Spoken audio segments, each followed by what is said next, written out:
জিলা আদরের শিল্পী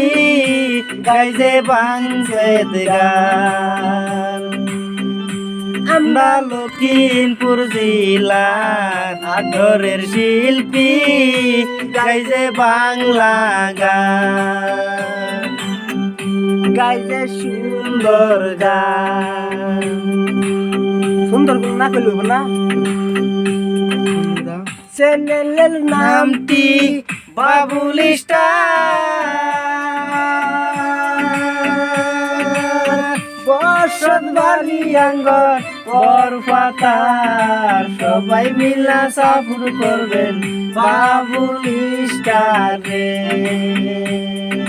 সবাই মিলা সাফুর করবেন বাবুল স্টার রে ভাই কিসে মন মারছ কে হ্যাঁ কিসে না গানটি